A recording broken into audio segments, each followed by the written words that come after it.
What is up, guys? Welcome back to the channel. I hope you're having a good time out there. So today's video is going to be a little bit different. I'm going to go over a few things about the truck, the swap, a few of the components that I chose for the truck, mainly the lift and some other stuff. So let's get right to it.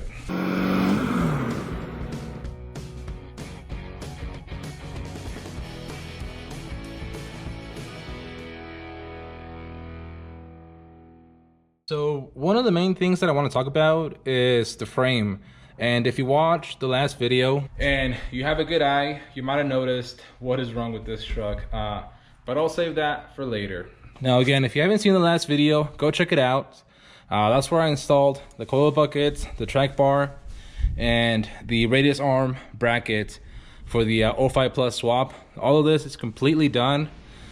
Basically all we have to do is throw the axles underneath this thing and we'll be done. But like I said, there's something that I have to do, and I'll go over that at the end of this video because I'm kind of bummed out, not gonna lie, but it's something fixable, something that we can fix, and it shouldn't be too hard. But let me show you first the lift that I got. But before I show it to you, I know that I might get judged over what I got because it's a company that not a lot of people like for whatever reason. And I personally have never used them, so I have no opinion on them. And that's the way that I like to go into things, you know? I believe that the best way you can go into some things with an open mind. And with them, there is a bunch of people that like them, and then there's a few people that really don't like them and really talk crap about it. Mainly because they're cheap, you know? So I decided that I wanted to try it out because it was the right size that I wanted for this truck. And it was actually at a really good price, especially for what I wanted it. And you know what? Let me just show you what I got. So we went with Rought Country lift for this thing. And so far, I'm really happy with the kit. It seems really nice. And obviously, it's already open because we already installed half of it on the back. So this is not the way that it comes. It comes actually in about, I think it's 3 big boxes or 4. Don't really remember, but it's a full kit. And it comes with all 4 shocks, all of its hardware. It comes with its own drop bracket, which I'll go back and talk about this in a little bit. It also comes with radius arm drop brackets. It comes with 2 sets of U-bolts. And with lift springs. Now you can actually also choose to go with the lift spacer instead of springs. That's an option that you can go with. I decided to go with springs because I like springs better than spacers, in my personal opinion. Now, as far as the actual lift height, I went with the 3-inch lift, and that's because from what I have gathered, going with this lift will give you a little bit, not the lift, going with this swap will give you a little bit of lift. I don't know how much, but I have heard that it does give you a little bit of a lift. And I don't want to go super high with this thing. Like I said, the tires that I'm running are 35, so it doesn't have to be super high. But I do want to be able to clear them, you know, good. I don't want to be able to rub. I don't want to have any rubbing issues with the tire and wheel setup that I have, which I'm pretty sure that I shouldn't. It's not any crazy offset or anything like that, so we should be good. But the main reason why I got it is, and this is one of the things that I want to explain. I know that a lot of you guys think that Rought Country is, well, a rough riding kit, you know, that it's really rough, and it might seem kind of dumb because the main reason why I'm doing this swap is because I want a better ride. And then I'm going with a lift kit that is probably going to give me a worse ride than what I have. But the reason why I'm trying it out is because I want to see kind of what stance I want for the truck, how tall I want to go, if I want to go higher than that kit, or if that's too high.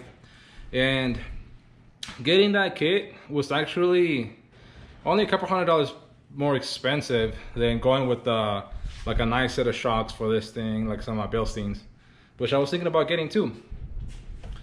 So like I said, I decided to go with that lift because my main goal for this thing is eventually I want to have it on coilovers on the front and 4-link, because I think that that's going to give me the best ride that I could get out of this thing, or at least maybe like a nice set of progressive coil springs and 4-link.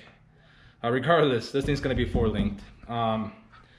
But like I said, I think that was going to be a really good kit, and I also liked that it came with this bracket. Even though I ended up not using it, I didn't even try to make it work. I think that it's something that some of you might be able to make work, and that way you don't have to buy one of these brackets, even though I think this is way better than that one, especially because it's a little bit lower than that one is. And even though that's already a drop bracket, this one's still even lower, so it's going to give you a better angle for your track bar. But if you want to do this the cheapest way possible, I think trying to make that one work would probably save you a whole bunch of money, because you would have the lift kit, you would have the track bar, and I think that thing was like $540, I think.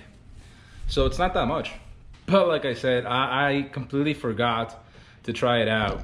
Like when I installed this thing, I was gonna try that one in place first and see if we could make it work. But I just got so excited that I completely forgot to try that one out. So like I said, so that's the kit that I went with. Hopefully you guys like it. Like I said, I think for the price, it's a great kit.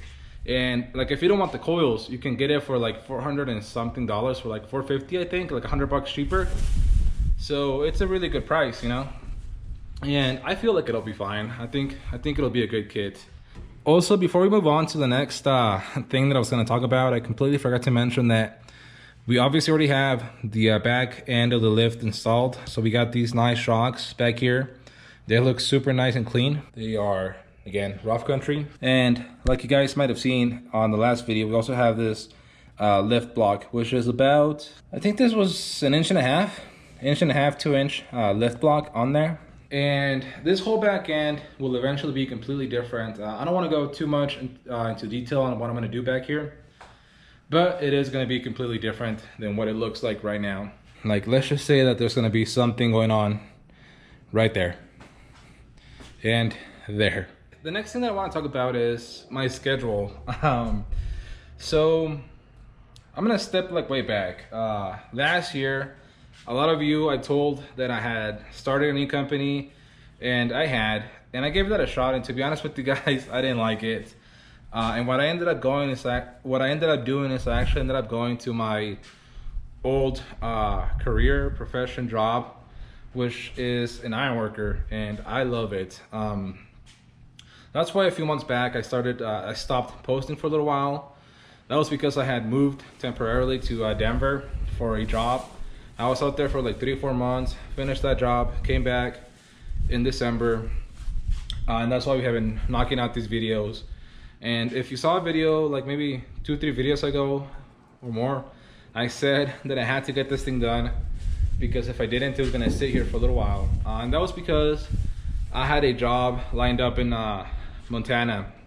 Now, because of all this stuff that's going on right now, that job actually got canceled. So luckily and unfortunately, I didn't go to that job. Unfortunately, you know, because I lost that job, but luckily I got a little bit more time to work on this thing. I actually ended up getting a job offered to me in Phoenix, which is only about 2 hours away from me. So what I'm doing right now is that I'm working in Phoenix all week, and then I come back on the weekends and work on this thing. So what that means is that I'm still gonna be working on this thing, and you guys are still gonna see videos, but it's gonna go from 2 a week to more like 1 a week. But I promise you guys that I'm gonna keep posting, and this is only gonna be temporary. The cool thing about what I do is that I'll go and work for a few months, and then I'll come back home and kind of just chill and work on my projects and get a whole bunch of videos done. That's probably only gonna be maybe 2 or 3 months that I'll be in Phoenix, and then again, like I said, I'll come back home, get this completely done. It'll probably be done before then, and hopefully by then we'll have another project that I've been trying to get lined up for the channel. But yeah, just bear with me. Like I said, I'll do my best to keep posting for you guys, because I really do love making these videos for y'all, and I love working on this thing. Now, the last thing that I want to talk about is this side of the truck, more specifically, this side of the frame. So basically what happened is that when we were installing this coil bucket, I noticed that there was actually this nice big old crack on my frame that I had never seen before. And like I said, last video when I was kind of filming around here, you could actually see it on the video, and some of you probably already pointed it out. I actually haven't posted that video yet, so I don't know how many of you actually saw that crack, but it's very obvious. Luckily, it's no big deal. We can fix that. What I plan on doing, and what I want some feedback from you guys, is we're basically gonna take the coil bucket off again, and then we're gonna track the weld, clean all this off, probably take off this bolt, track the weld to where it ends, drill a hole where it ends, and then bevel the crack out a little bit and weld it out. Now, I don't think that I'll need any plate on there to reinforce it, but if you guys think that that'd be a good idea, definitely let me know down in the comments. Like I said, I think we'll be fine. I don't think we'll need any plate, but I definitely want to fix this because I was actually thinking about getting this whole thing put back together, driving it for a little while, making sure that everything was fine, but it would just be dumb because with the way that this suspension is gonna be set up now, right there, basically where the crack is at, it's now gonna have a whole bunch more pressure than it did before on that crack.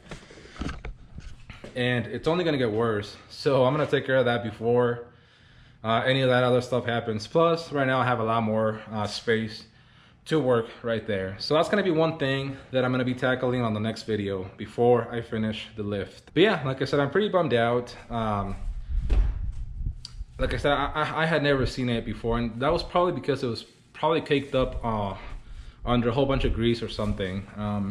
But again, like I said, I think it'll be a pretty easy fix, and I think we can do it. Like I said, leave me any comments down below on how you have fixed cracks like that. But yeah, that's gonna be it for this video. Hopefully you liked it. Like I said, it's way different. I haven't done one of these videos, kind of like unboxing and just talking videos in a while. Usually I just like to make install videos, but I want to make at least some sort of video for you guys because I'm going to be pretty busy next week, and I don't think I'm even going to have any time to come back home because, you know, you guys that work in industrial construction now, you know how crazy it is. Anyways, leave a like, leave any comments, leave me down any tips down below. Check out the rest of the build on this thing, check out the rest of the channel, and yeah, leave a like, leave a comment, and we'll see you for the next one.